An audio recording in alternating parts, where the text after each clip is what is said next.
먼저 해주셔야 간략하게. 그럼 제가 잠깐 취지 말씀하고. 예. 예, 안녕하십니까. 2시 시작하려고 했는데 조금 늦어졌습니다. 예, 오늘 기자회견은 MBK의 고려 아연에 대한 적대적 M&A 시도를 규탄하는 기자회견입니다.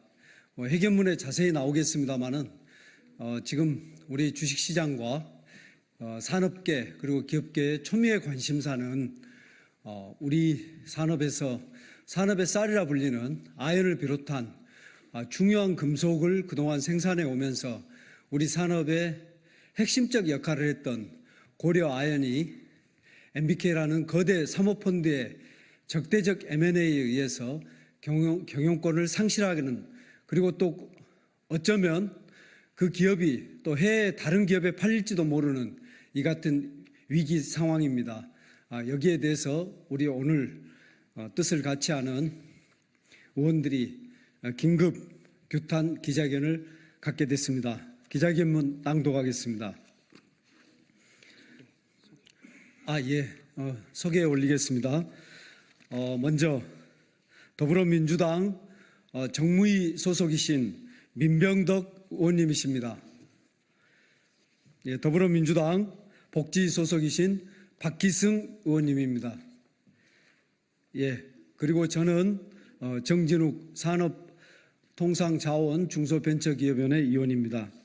네, 그러면 기자회견문을 낭독하겠습니다. 국가전략산업에 대한 MBK의 적대적 M&A 시도를 규탄한다. 추석 연휴를 하루 앞둔 지난 13일 국민연금 위탁운영사로 선정된 다국적 투기자본 MBK 파트너스가 고려 아연 지분을 추가 확보하기 위한 공개 매수를 시작한다고 밝혔습니다. 그동안 MBK는 기업 지배구조와 재무 상태를 개선하고 기업 가치를 높이겠다는 명분을 앞세워 공격적인 M&A를 진행해 왔습니다. 이번에도 적대적인 M&A가 아니라 경영권을 공고히 하기 위해 공개 매수를 하겠다고 합니다. 하지만 MBK가 적대적, 약탈적 M&A를 했다고 스스로 인정한 적이 있습니까? 단기 수익에만 집착한 채 우리 사회와 대한민국 경제에 해를 끼친 사례가 한두 번이 아닙니다. 대표적 사례가 바로 홈플러스입니다. MBK가 인수한 홈플러스는 미래 투자는커녕 점포수를 줄이고 임직원들을 대거 내보냈으며 기업 가치는 곤두박질 쳤습니다. MBK 인수 후 흑자를 내던 홈플러스는 M&A의 명분으로 내세웠던 가치는 전혀 실현되지 않았고 오히려 대규모 적자를 내는 부실 기업이 되었고 또 사회적 논란의 중심에 서게 됐습니다. BHC 역시 마찬가지입니다. MBK가 인수하자 BHC는 영업이익의 80%를 현금으로 배당하며 투자 자금을 빠르게 회수해 갔고 회사의 곡간을 털어갔습니다. 또한 단기 실적 끌어올리기에 가맹점주를 상대로 폭리를 취하고 갑질을 자행하면서 끊임없이 논란을 일으켜 결국 공정거래법 위반으로 과징금까지 물게 됐습니다. 이 밖에도 ING생명, 한국타이어 등 하나하나 열거하기 어려울 정도입니다. 이처럼 MBK는 국내 기업을 인수한 뒤 그 기업의 알짜 자산을 팔고 과도한 배당으로 투자금을 회수하는 일에 집착해 왔습니다.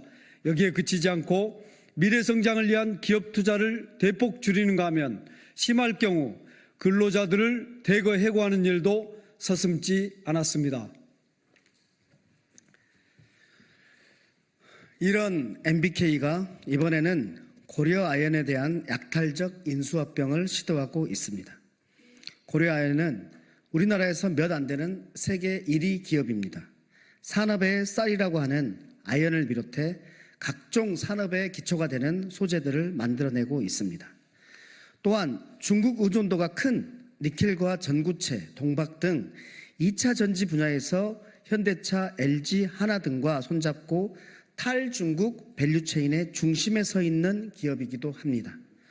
그런데 MBK는 중국계 자본까지 등에 업고 고려 아연에 대한 적대적 M&A를 시도하고 있습니다.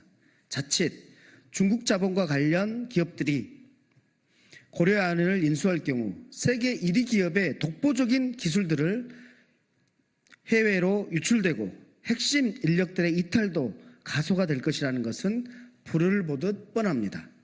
고려 아연에 대한 MBK의 M&A가 성공할 경우 인력 감축과 노조 파업, 이로 인한 각종 금속의 생산 차질 등이 우려됩니다. 특히 MBK는 사모펀드임을 앞세우고 있지만 전체 자금 2조 3천억 원 가운데 1조 8천억 원 가량을 빚으로 채웠습니다. 특히 8개월 동안 단기 차입금으로 적대적 M&A에 나서면서 인수 후 빚을 갚기 위한 현금 빼가기가 현실화될 가능성이 높습니다. 이는 사모펀드의 근본적인 존재 이유를 뒤엎는 행태입니다.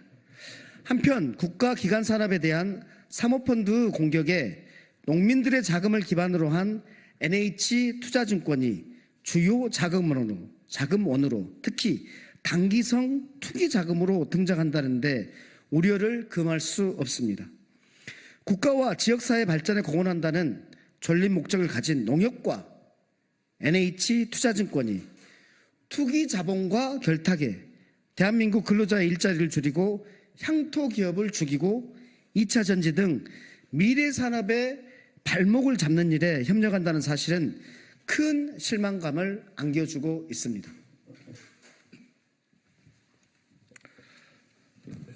남원장 수임실 순창 국회의원 박기승입니다. 무엇보다 국민연금이 올해 국내 사모펀드 PEF 분야 총 1조 원 중 2,980억 원을 MBK에 배정했습니다. 국민연금으로부터 위탁 운용사로 선정될 경우 그만큼 기업 가치와 투자 유치에 큰 이점이 될 수 있습니다. 국민의 노후를 책임지고 있는 국민연금이 우리 기업과 근로자들의 일자리를 빼앗는 투기적 사모펀드에 돈을 맡긴다는 것은 국가기관으로서의 의무를 저버린 비도덕적 행위입니다. 우리 기업과 근로자의 일자리가 위협받을 경우 국민연금의 지속 가능성이 훼손될 수밖에 없기 때문입니다. 국가기관 산업에 대한 공격을 서슴지 않는 사모펀드에 과연 국민연금기금 위탁지를 부여하는 것이 적절한지 묻지 않을 수 없습니다. 투기자본의 이익에만 충실한 채 기업과 지역사회 그리고 근로자의 생존권을 파괴하고 우리 사회와 대한민국 경제를 위협하는 행태를 강하게 규탄합니다. 대한민국 국가전략산업과 울산경제, 노동자들의 생존권을 위협하는 시도를 결코 자시하지 않겠습니다. 2024년 9월 26일 더불어민주당 국회의원 민병덕, 박희승, 정진욱 일동.